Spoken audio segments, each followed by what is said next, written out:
Se você pesquisar na internet, seja por artigos especializados ou utilizando inteligência artificial, descobrirá que tanto o serviço de CS quanto o suporte de determinadas marcas para fazer receptores alternativos funcionarem utilizam a mesma técnica, o compartilhamento de cartões. A diferença entre esses dois tipos de suporte está na infraestrutura que o sustentam. O suporte oferecido por marcas de receptores geralmente contam com servidores robustos, capazes de lidar com grandes quantidades de usuários sem muito comprometer a estabilidade do serviço. Em contraste, o servidor CS, por não ter a mesma capacidade, acabam enfrentando mais problemas de desempenho. Geralmente, um serviço privado tem um número limitado de usuários que ele consegue atender.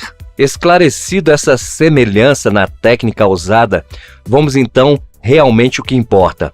Independente do serviço que você esteja utilizando, seja o suporte de uma marca para um receptor alternativo ou um suporte de servidor privado, ambos os usuários eventualmente enfrentam algum tipo de problema com travamentos. Não há nada mais frustrante do que assistir uma partida de futebol e se deparar com uma transmissão travando a todo momento. Essa experiência, sem dúvida, pode acabar com a diversão de qualquer um. Porém, nem tudo está perdido. O nosso mundo é muito grande e existem muitas pessoas com vários graus de conhecimento. E em muitos lugares pelo globo terrestre, ninguém conseguiu descobrir essa técnica. No entanto, recentemente um homem aqui no Brasil descobriu uma técnica que pode prometer acabar com esses travamentos. Se você quer saber mais sobre esse assunto, chega então para cá. Eu sou o Léo Paulino e você está no canal Antenas BHZ. Seja muito bem-vindo.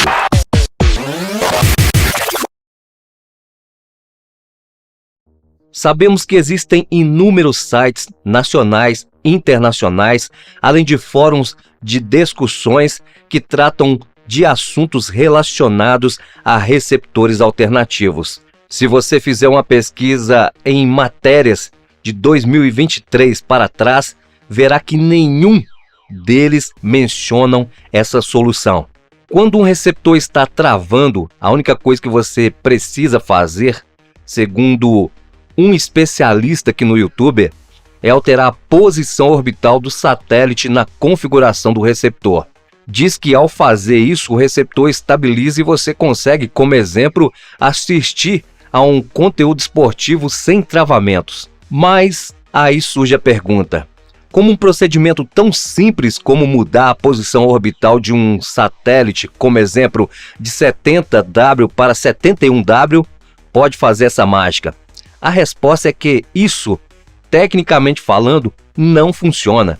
No contexto de receptores alternativos, as palavras de controle são chaves que decodificam o conteúdo transmitido por satélite.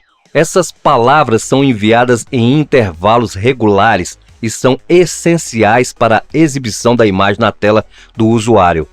Quando um receptor alternativo utiliza um serviço de suporte da marca ou um serviço privado, ele está basicamente pegando emprestado, entre aspas, as palavras de um cartão oficial que está conectado a um servidor. O servidor compartilha essas palavras de controle com múltiplos usuários, permitindo que eles desbloqueiem os canais. Os travamentos que ocorrem durante uma exibição de conteúdo em receptores alternativos, sendo lá com o suporte da marca ou com o serviço privado, geralmente estão relacionados à instabilidade na obtenção dessas palavras de controle. Essas instabilidades podem ser causadas por diversos fatores, como sobrecarga dos servidores, latência de rede ou até mesmo pela qualidade do próprio receptor. Se o serviço de CS ou suporte da marca está sobrecarregado e não é suficientemente robusto, ele pode não conseguir fornecer as palavras de controle de forma rápida e constante, resultando em travamentos ou congelamentos de imagem. Agora, sobre a mudança da posição orbital do satélite na configuração do receptor, tecnicamente essa ação não tem qualquer efeito sobre estabilizar o recebimento das palavras de controle.